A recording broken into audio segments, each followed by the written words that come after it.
Today, we are the Arctic Wolf team joined by our partners from SNL. My name is Kate Drankoff, and I'm a field marketing manager for the team in the West. I have Laura Kim, one of our technology consultants from SNL, who's going to give a quick intro on SNL and our partnership. And then we are going to hand things over to Peter and Ryan. And we also are joined by Jim from SNL, who's going to shed some nice insight throughout the webinar presentation as well. So thank you very much, team. And I'm going to go ahead and hand things over to Laura.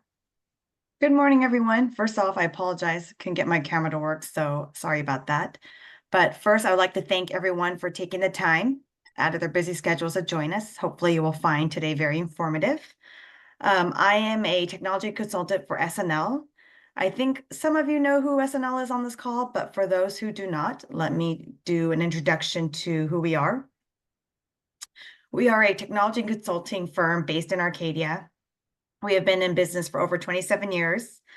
At SNL, our goal is to ensure that our clients' data and critical business applications are not only secure, but also highly available. To achieve this, we kind of take a holistic approach.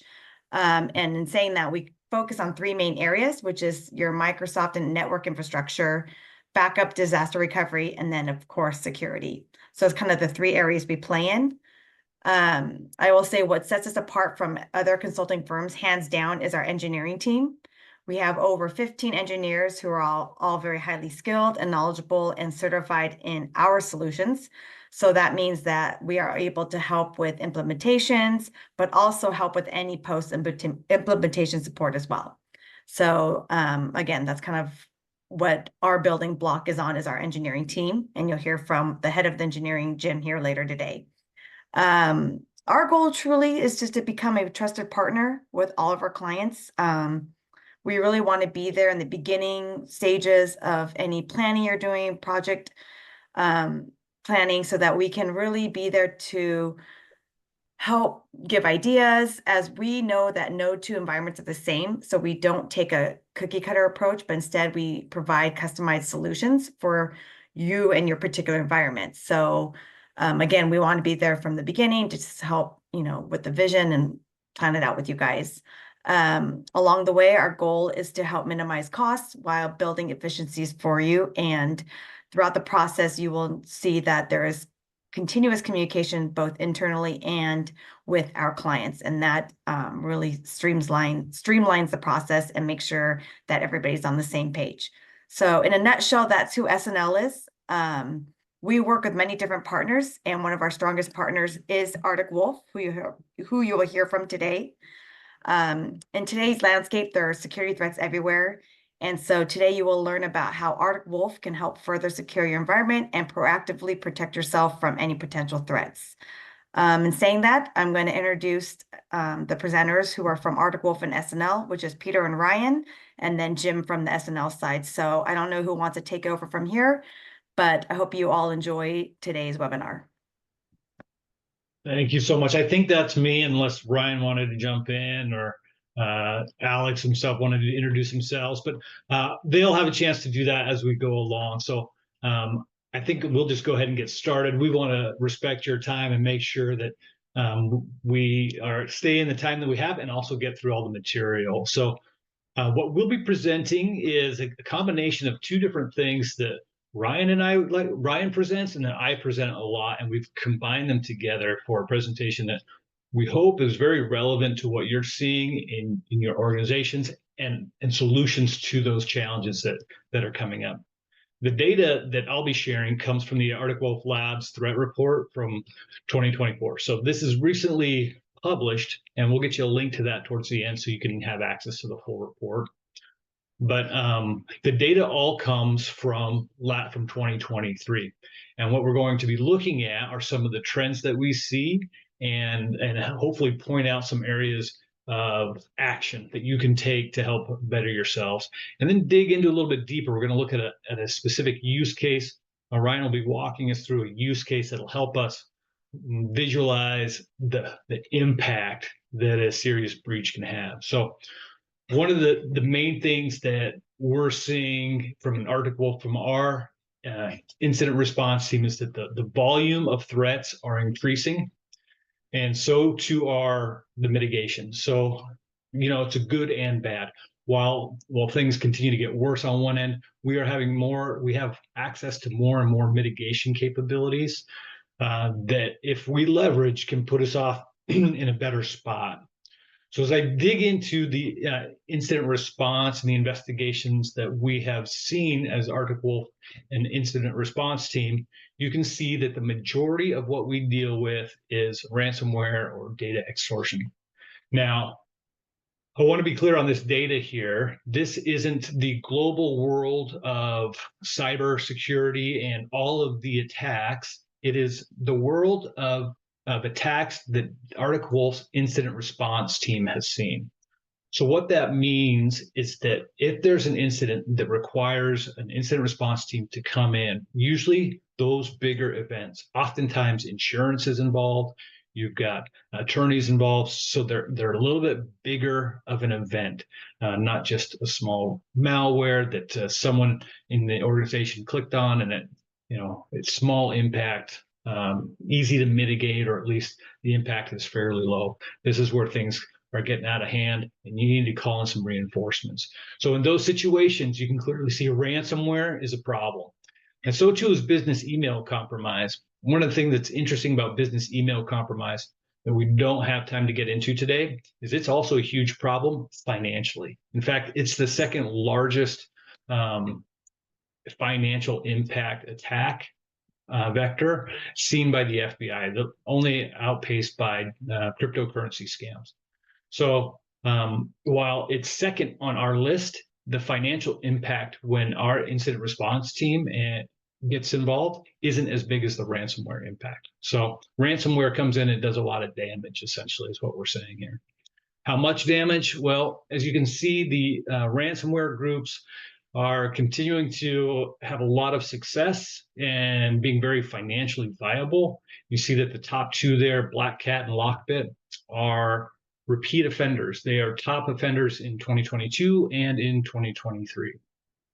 And actually, both of those organizations, you may recall, have been in the news earlier in the year and towards the end of last year, as the FBI and other international law enforcement teams participated in trying to take them down. In fact, Lockbit, there was a report of a Lockbit takedown in February of this year, but within a week, they came out and took credit. I guess that's how they would say. They took credit for the Georgia elections campaign, or the Justice Department in Georgia, where they had election results. They claim that they have some of that information, but we never saw data from that. So we don't know if it was a flex by Lockbit to try and say, hey, you may have taken us down, but you didn't stop us. But maybe they actually did, and it's just they're just posturing, or if they did in fact get data that they're holding off on releasing to a time where it's more advantageous for them. The other one there is Black Cat. You may know them from the MGM and the Clorox hacks that we saw earlier, but also a target of a takedown attack. So even though law enforcement is starting to recognize these huge organizations that are very financially flush with cash based on the success that they've seen, they continue to be a disruptor in the market. How much so? What does that mean for us? Well, if you happen to be in one of these industries saw some of the biggest increase of ransom demands year over year. The average, you can see here in the middle, is about 20% of all industries. But if you happen to be in healthcare, finance, insurance, legal, government, and retail, those numbers are a lot bigger. And so we're going to dig into a little bit more information on, I'm going to hand this over to Ryan. So I'm going to stop sharing and let him share his desktop. And we're going to get into a virtual tabletop. And we're going to dig a little bit deeper into the ripple effects of what a ransomware attack can look like. So with that, I'm going to hand it over to Ryan.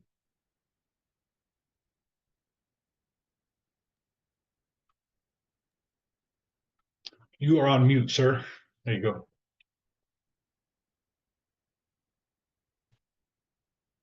There we go. And then we'll back to here and nope. Come on. Here we go. Can you see my screen now? Just you still. Just me.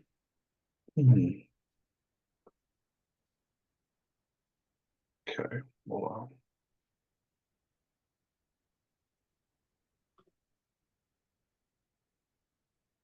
There it goes. Looks like it's going. There we go. There you All go, right. Ryan. All right. So, and I swear we can put data centers together, but we still can't get Zoom to work properly. Okay.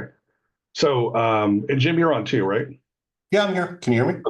Yeah. So Jim and I work a lot together. We've known each other for, God, 20, 25 years. And what we started doing recently were virtual tabletops. And so I want to walk you through one today at a very high level. But Jim, the ones that we've done in the past, like what do they typically look like? Is it free? And what's typically the outcome of doing these type of things? Yeah. Well, the answer is yes. They are free. They might even have lunch included. So we do lunch and learns if we can get folks together. Typically, when we do these things, we try to get the stakeholders involved, and people use that from a technical perspective, but maybe not a business perspective. So IT for sure, security department. If you have them, a lot of folks run double duty, but also things like the folks that are involved in the business aspect of it. Maybe the CIO, the CFO would be great. If there is an HR department, perfect. If you're big enough that you have an internal counsel, if they can spare the time, great. But folks like that, we really want to get everyone in the room to go through this exercise, because when you go through it, they're going to be in the room no matter what. It's pretty much a dress rehearsal for an actual incident. So that's how we like to do it. Ryan, I don't know if that answered your question, but that's kind of how we typically try to do it. Yeah, and I think we've had a lot of fun both doing this together and us on our side, and it evolves. And we have this funny saying, like, where's Jeff? So like Jim, like, I mean, I'll let you break it, but who's Jeff in a data center? Jeff is the guy who you could never get a hold of that has every answer that you need. He's the elusive guy. And I am confident I am speaking to experience with everyone on the phone who's done this for more than a year. There's always a guy that you just need to get a hold of, and whatever the reason is, you will not. And it's happened to all of us at varying degrees of difficulty, but that's Jeff. Jeff's the guy who has the key that nobody can get hold of. Yep.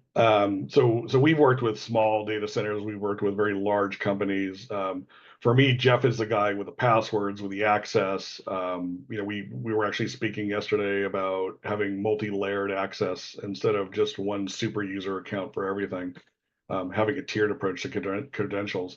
But Jeff is the guy that built the data center, that knows how it works, doesn't document those type of things. And so when something happens, he's on vacation, he's not available, and suddenly you're paralyzed. So what I wanted to walk through was sort of just a timeline of a breach, and it could be anything. It could be a business email compromise, it could be ransomware, it could be a lockdown of some kind, denial of service, and I'll kind of waffle between like the scenarios as we go through. But Jim, like from the things that you've seen, when someone calls and says, "Hey, I think we've been attacked," what is the conversation that's happening internal to that account? Like, what are the actions happening, and what's the paranoia going on? I think the ways the words I would use to describe it, it's a combination of ignore, delay, and retreat. Is what it is. Ignore is basically kind of the red flags that are going off because they really don't understand what's going on. Delay is basically a form of triage. It's like, well, 5 things are on fire. We can't worry about those other things now. Let's focus on that. And the focus is kind of something that hopefully Ryan, you can touch on later, because that's very interesting. And the retreat is disconnect. Just you withdraw entirely, kind of curl up in a fetal position from a technical perspective, so that we can assess. I would say that would be a pretty descriptive response. That's how I would characterize it. And Ryan, I don't know if you would, but that's how I would say. Yeah. So having, I worked for Dell for a long time. I had a lot of customers. I have a lot of contacts. I worked at an MSP for some time. I think you're exactly right. And what we see is a retreat. It's more like, did I cause this? How did this happen? How do I get back online? How do I deal with the stakeholders within my company that are now calling me freaked out? And typically I don't have an answer. It's literally a goat rodeo of IT guys doing what they're doing, leadership trying to buffer what's going on, waiting for this thing to self-solve. And what we often don't have is a red book, kind of like a disaster, break glass in case of fire type of thing. And that's typical. So I put some things at the bottom here. Cybersecurity insurance is not your all savior. And we'll get into that a little bit. But it's typically a retreat to the IT team. Unfortunately, what happens is if you're a bigger company and you have companies that deal with you, or you sell to them, or you move product, I may have created a logistics issue. And this, we saw this during one of the recent breaches where like 911 was shut down for a little bit. So because certain reporting agencies couldn't provide information, I can't get information to like truckers that are moving product around. I can't get a hold of the schedules, the drivers, the end customers, don't have an update of what's going on. And what happens is these organizations ask themselves, am I at risk also because of what happened in my infrastructure? It kind of compounds at that point. It goes into suppliers, and these are the folks that make the parts that you need to sell, that also are picked up by logistics. And let's take a clothing manufacturer. A lot of these clothes are made offshore. A lot of them are relabeled. So if my supplier is not able to get stuff on trucks or process orders, I'm at a complete standstill. And again, one of the things that might come out of this is, reputation. Is this company safe to work with? Right? We do more and more offshore, and that comes up, and then they're also asking, am I at risk for like the logistics guys and for what my infrastructure has caused? And then it compounds some more, and now your consumers are involved, and they can't get to the website. They can't buy that pair of shoes that they wanted, or go to Black Friday or whatever it might be. For me, my house is completely Alexified, and when the cable outage comes, because I live in the mountains here, I hear my wife and kids screaming at the Alexa to turn the lights on, and really what you need to do is go over and tap it and it'll turn on. But now Alexa is affected, and there's other things that come down here. If you look at some of the big breaches recently, has my information been exposed? And I'm tired of being on Equifax. I hate getting the PIN when I do taxes. I have to go through and do password changes. And then again, like, because, the big company was exposed, like, am I now at risk? And have I developed some fatigue for that? Have I seen enough of these over and over and over again, where it's like, well, it is what it is. My data is already out there, and I become complacent versus offensive on it. And that's a reality of things. But normally what's going to happen is, outside of this, our data center is going to go talk about loss. And Jim, like, let's take another example. A company being affected is one thing, but what happens when like a school or a hospital or something that deals with a lot of other people, when I have a lot of touches, like what happens there in your experience? The last one was a law firm, so you can imagine what that looked like. Mm-hmm. The blast radius of that issue literally becomes your interaction with your clients, right? Because what we have found, and your mileage may vary, but we found that as our clients, and we're guiding them through this incident response, one of the things that they have to do is assure, and this may be contractually, that their clients are also safe. So you can imagine what that looks like if you can't get a handle on what's going on in your environment, that your clients now are wondering, what, am I part of this? Everybody has seen that there have been these chained methods of attack where someone gets compromised through a business partner, and then it spreads throughout those interconnected enterprises. So we found that not only are our primary client affected, but they're spending an inordinate amount of time and the same resources that they need to resolve their own issue interacting with their clients. And you can pick it, whether it's a student, a vendor, whatever it is. But that's our experience. And I don't think people realize just how much time that I certainly didn't the first couple of ones that I've been through, but it's significant. Yep. And Ryan, I don't know if that's kind of where you're going. That's what Yeah, I'm right on. And you know, this is unrehearsed, so I know I'm kind of blindsiding you here. And I think that's all correct. What I see is I see things like, well, I'll just pick on the big one, like schools, for example. They're way underfunded. You know, the COVID dollars have dried up. We don't have as many teachers. We certainly don't have in a lot of these, especially like archdiocese schools. We don't have like IT staffs and things like that. And so you end up with systems that are not being upgraded, you know, that are rudimentary set up. And I think of like, what if I set up like a hack 5 in the parking lot, set up a fake website, forwarded that website, collected credentials of all those kids, infected those devices somehow with a beacon or whatever it might be, and then they took it home, infected their home network, infected their parents, and then those parents go to their businesses. These type of organizations are force multipliers, and this is where a lot of attention needs to be paid on really your cybersecurity stance. It needs to be aggressive. It can't just be reporting, and it can't just be notification.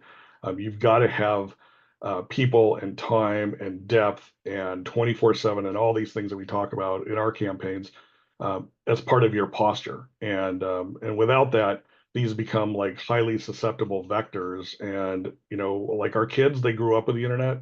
People my age, we were still using modems, right? So we learned how to do this. We learned acumen as we go. But right now, you know, my kids using their phone, the internet is as easy as turning on the faucet and getting a glass of water.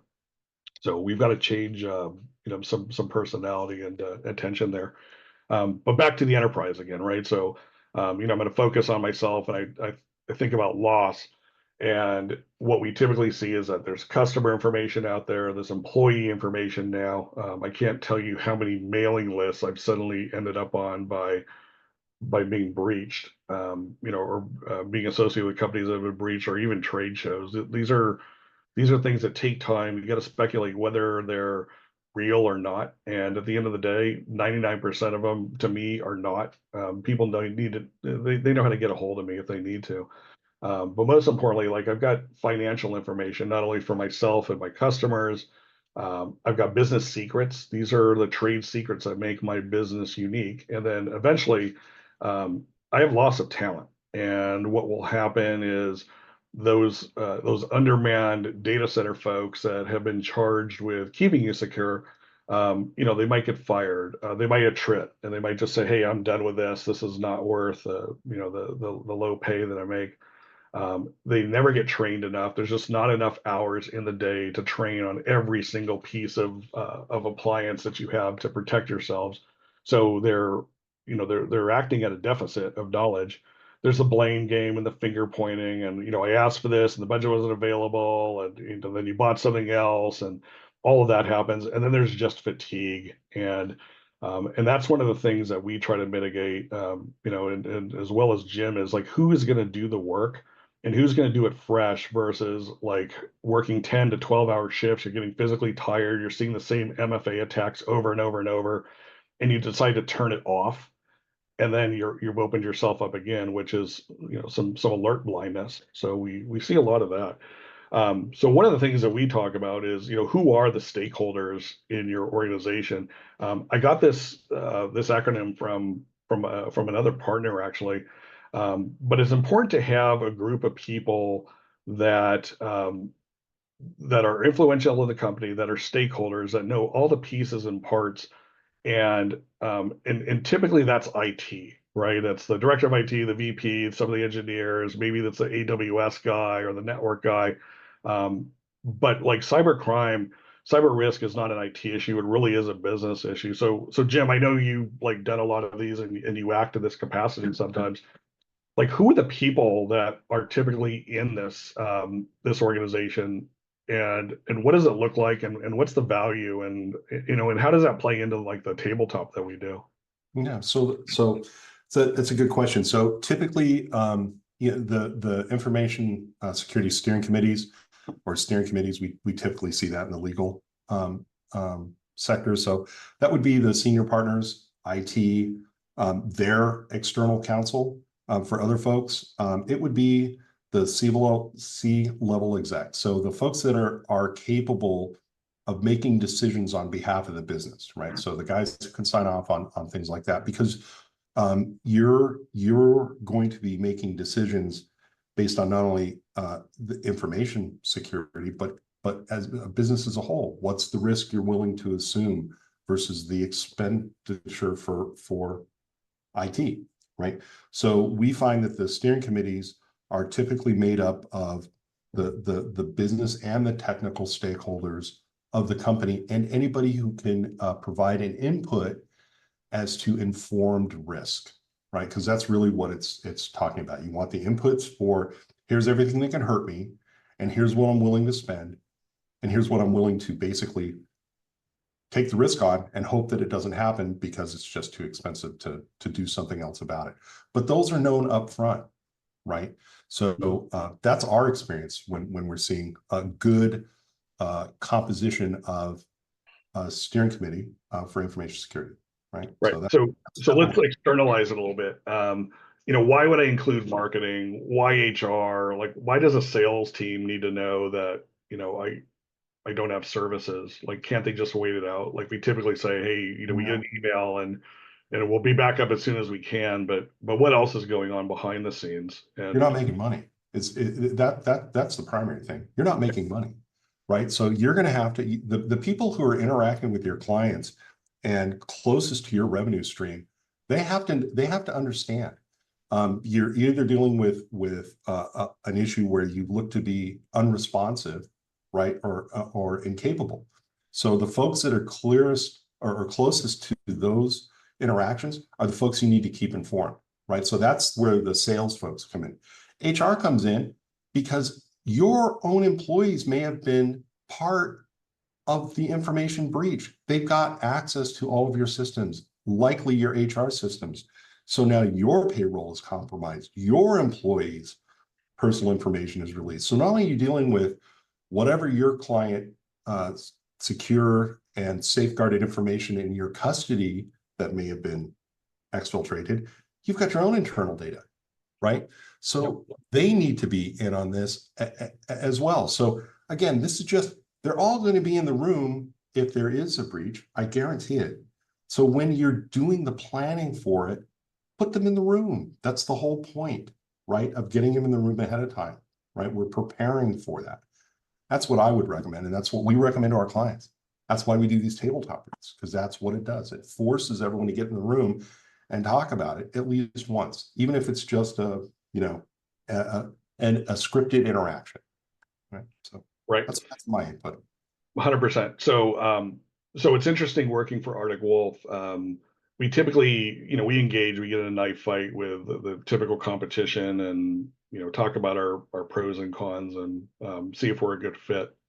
But what I constantly see is when we talk about cyber threat, there's one person missing from the audience.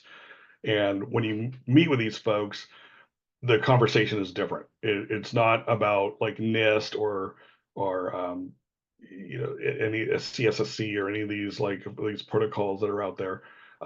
They're looking at other things, and that person's a general counsel. So we were going to do a poll to see how many folks on the phone were actually from general counsel, but this has become very obvious is that they need to be in this information steering committee, either if it's your internal counsel or third party, and I'll show you in a sec like why third party is important.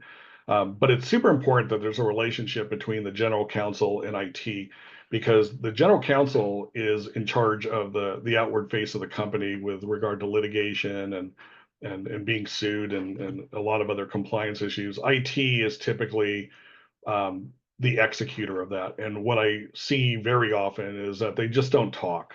In some companies, when like the offices are right next to each other, but often the general counsel is left out. And so what IT is trying to create doesn't match what the company needs for protection. And so what the general counsel is typically looking at, and we'll get into this in the next slide, is things like data discoverability. When you get to that legal aspect, what is discoverable data, what is not, what is privileged and unprivileged data? Do we use a third party legal to audit our own counsel? And then what I typically have conversations about is mitigation of risk and transfer of liability, and that's really one of Arctic Wolf's fortes. We have up to $1.5 million of warranty in front of our products, and so you can tap into that. But these are the things that the general counsel is looking at. It's not about my Active Directory or any of that stuff. What they're doing in IT should fit into the GC plan. And the time to realize that this isn't correct isn't when you're being attacked. It's having these conversations, having weekly, monthly meetings as the ISSC, and talking about what both sides of the pond need. And the real problem is, like, there's a compliance need, and this is the stark reality that there are state, local, and federal compliance requirements, especially in California. Good God, I did a chat GPT on compliances, and it was over 100. And there's a lot of things that we're responsible as company leaders, but also things that we ask IT. And again, those have to match what the company's trying to do. You can be proven negligent. So one of the reasons I recommend third party is that if you have an internal legal and they are not astute in the things that what they need to protect themselves against, and you let out information, that company, that CSO, that CIO could be held negligible and negligent and go to jail, right? And we've seen a couple examples of this. Compliance is always an issue. There's a state attorney general. You don't get sued once; you get sued 50 times from all over the place if your product has that much breadth. You can also take personal litigation. For me living in California, I could get a bunch of buddies together and say, hey, you know what? I'm going to go sue this company, and I'm going to get paid for it because my claim is not worth the time. Breach of contract, and then God forbid, loss of life. So if I'm a hospital, if I've checked off that I've got these compliances and what happens in a time of a disaster, it fails, I could be held negligent, and I could be sued for lack of compliance. So, and then like day two, then the Armageddon begins, and this is where everyone and anyone is coming after your company, and they're headed right to the general counsel, right? This is the this is the knight in shining armor, and again, this is why IT is so important. Like, you've got to have this connection because they're going to get hammered. And there's the day two stuff, like getting up in your ransomware and getting that paid off or recovering it. That's like one thing, but there's immediate fines that are held depending on, if you've disclosed data, if you've disclosed HIPAA information, company secrets, whatever it might be, or you've disclosed company secrets from other companies that you deal with. There's long-term damages. Just because you've been hacked, you will be sued for the next 10 years in some cases with just, add-on. And, we see this with like the talc commercials and things like that. Loss of reputation, loss of business. I don't want to deal with you anymore. Like, I'm tired of, you said you don't negotiate with terrorists, but like, who suffered? I suffered, right? Like, now I've got to take this on as an end user or as a civilian and make sure that I'm safe. There's sanctions that happen. The government could force you to hire an auditor for 5 years who looks at everything and is in every single meeting with you. Prison for negligence, like I said. And then again, like, the time to figure out your cybersecurity coverage is wrong is not during an attack. It is way before, and again, that's why this steering committee is really important. So I'll leave you with these last two slides.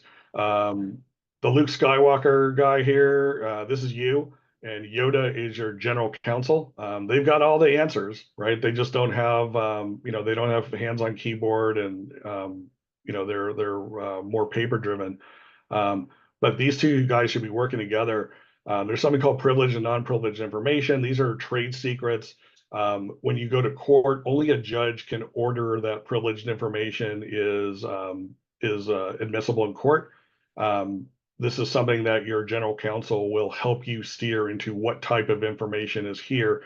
And that's why when cybersecurity incidents happen, often the IT staff is considered privileged information, and they're not allowed to testify in court.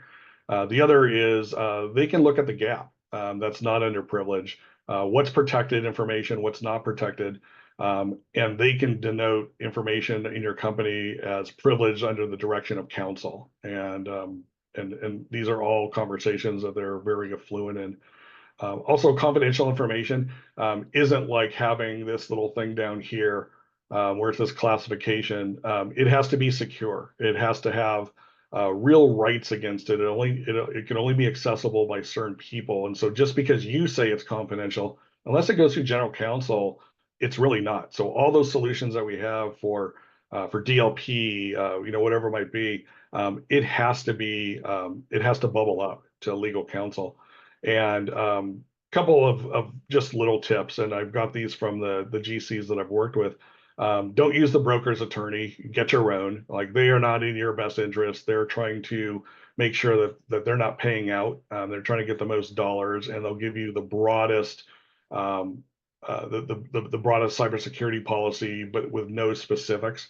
So what your internal one is going to look like are reduce the loopholes that are there, and then really have that hard relationship with IT to map IT requirements to the gaps that they see in protecting their company. Also, again, don't let the CFO sign a cybersecurity contract. Really, you want to have a privacy attorney with insurance expertise. So these are the people that are negotiating, and they're going through like the MSAs. They're talking about like what the deliverables are, what your liabilities are, things like maybe in your 10Q. They're looking for clauses and exemptions that might nullify your cybersecurity insurance. Don't delay filing with your insurance. Some of these insurance companies have 72-hour to 10-day windows where you can file, and in California, you've got to file within 4 days if you're a publicly traded institution. So don't delay this.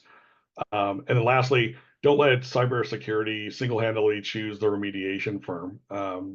We've got one at Arctic Wolf. We're on 30-some panels, which is a lot. But often what we'll have is you want someone third party to look at it, so there's no bias involved. And obviously, if you got someone from a cybersecurity firm, challenge that and ask questions, and what are their credentials, and ask for like an option. So I hope this has been helpful. This is like a track that I typically do at shows, and then we get deeper. I think the tabletops are super important, and whether you go with Arctic Wolf or not, Jim is, we've been doing these and having a lot of fun. So that's what I got. So Peter, I'll bring it back to you. Perfect. Thank you, Ryan. Let's see. I'm going to go ahead and get back and share my screen as well. And, after taking a look at the impact of a breach and how many people are involved, what I'd like to do is get back to our threat report, because in that threat report, what we actually do is take a look at all the different sources of those breaches or incidents that our IR team started to investigate, and look at the root causes of those. So now that we understand the impact, what can we do to help prevent those types of things? And then as we finish up, we have some additional tools that Arctic Wolf and SNL can work with you and schedule a meeting, a 30-minute meeting to kind of come up with a plan to get all that information that Ryan just covered, that all that information, all those phone numbers, all those individuals that you'll need to get in touch with into a single source to help you out. So Let's dig into these root causes. So as you can see here, external exposure is a huge factor, the other being user action.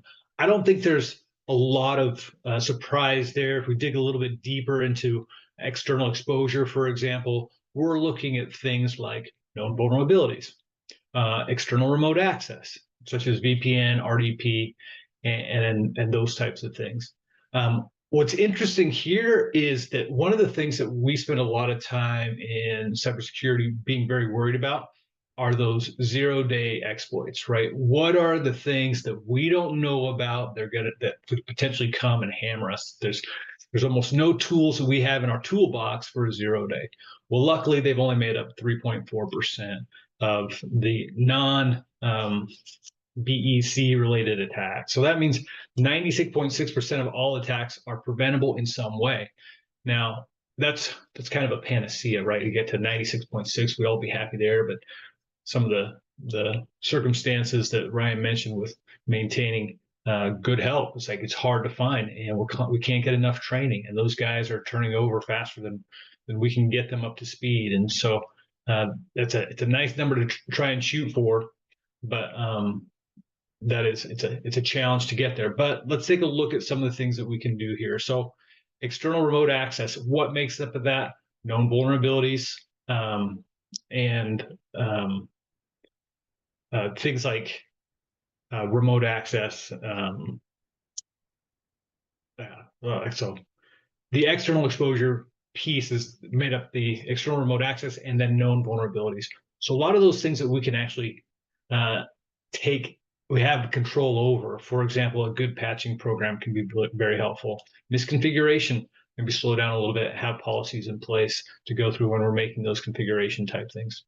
The other user action component of that wedge are things like phishing emails, previously compromised credentials, and then malicious software downloads. So some of these are just good hygiene tactics, right? Like making sure that when our employees, when our teams and organizations are opening emails, that we're doing the training that needs to take place so they know not to click on the links. Previously compromised credentials. So a little bit clarification between phishing and compromised credentials. The difference there is a lot of times if an attacker will leverage credentials after a phishing attack, if we can tie that credential theft to a specific phishing, that would be a phishing attack. If they come in through a non-phishing email, but they have those credentials, that's where we're looking at those previously compromised credentials. And then malicious software downloads. So going to things like a compromised website or clicking on something that downloads something malicious would be that malicious software download, not specifically from a phishing email or previously compromised credentials. So what are the top vulnerabilities and tactics, techniques, and procedures that can help us be prepared and more responsive to an event? And here are some pretty scary, eye-opening numbers if we look at some of these. So over half of the incidents that our IR team looked at were caused by one of 10 specific vulnerabilities. So if you find out what those 10 vulnerabilities are, you find the top 10 and you patch those, half of those risks are taken off the table. 3 of the 10 were in the top 25. So you get the top 3 and you go ahead and you take a quarter of them off the table. And then 60% of all the incidents leveraged a vulnerability that were older than 2023. So that's not this year. That's not last year. That's the previous year. They're leveraging things that are over a year old to get into organizations and compromise an organization that leads to the breach that Ryan just walked through. All of those things could have potentially been taken care of with a good patching program. So how do we manage and mitigate some of those threats that we're dealing with? Well, if you look at these 6 here, I don't think any of them are going to be a surprise. In fact, if you look at them, develop a solid understanding of your overall attack surface, ensure you have broad visibility, and take control of the cloud. All 3 of those kind of go into that visibility piece. And something that's Arctic Wolf, has a great coverage in. We have that platform that we're able to take in all of the tools that you have into a single place. So now we can see what's coming from the network, from your cloud, from your endpoints, and pull that into a single database. And that visibility piece is now in play. The other two that I wanted to point out too were enforcing strong identity controls and zero trust. Those can just, that's multi-factor authentication, that's a good password manager, things that low-hanging fruit that we should be doing anyway. So 5 of those 6 things on the screen there: visibility and hygiene. Right, comes down to things that we're very familiar with. We've been talking about for a long time. What are some of the things in your organization that you can identify today that would help with you increase your visibility, maybe even your hygiene? And then finally, that last one there, establish a culture of security. Security is everybody's job. And it's unfortunate that we're at this place where attacks are so ubiquitous that we have to say people in accounting or our sales reps have to be familiar with security, but that's where we're at.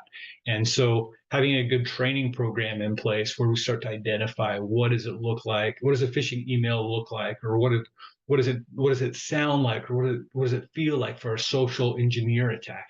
Who are the people calling us, and what are the tools that we have so that we can do something about that? So that our employees, our team members can identify those things and make the appropriate response. One of the last things that we'd really like to, oh, sorry about that. Oh, great. The one of the things that we'd like to point out is the Jumpstart retainer. So this is a unique retainer that we have in the industry, in the sense that it comes with a 1-hour SLA, right? So in those moments when it's hitting the fan and you need someone to call to and get someone who's experienced, understand the situation that you're in, and can help provide context and a path forward, that 1 hour response time is invaluable. We start off, so unlike other vendors where a lot of times to get that type of level of service, you have to have pre-purchased certain number of hours with an expensive retainer to do that. We don't do that. Ours give you a guaranteed access to trusted incident response team on nearly every major cyber insurance panel, and that's over 30, like Ryan had mentioned earlier. And then that before there's even an incident, we have some planning in place so that when that happens, you are more prepared. And that is one of the things that we'd like to point your attention to when we leave here today, is that if you reach out to SNL and Arctic Wolf, that we can come and show you those resources that are available. The Jumpstart Retainer is one of them, but we also have the Cyber Jumpstart program, where gathering all that information and getting the tools at your fingertips so that in the event something happens, you're more prepared. Those are things that we can provide to you in a digital format, and then you can download those and have those in a physical format. So you have both of those so that they'll always be ready for you. Let's see here. Sorry about that. I wanted to give you these links that are available here. The threat report was what I leveraged today, and it goes into a lot more of the attacks that we're seeing and some more remediations that you can take, or some digs a little deeper into the root causes. I just hit a few of the highlights, not even all of the highlights. And then the predictions report. What are we seeing last year that we can start to extrapolate and point towards the future that will put us in a better position to protect our organizations and ourselves, and to be on the lookout for things. So those were the 2 things there. And with that, I'd just like to thank everyone for their time. And let's see. I didn't know if we wanted to open it up for questions. I know we have a few more minutes left, but with that, thank you.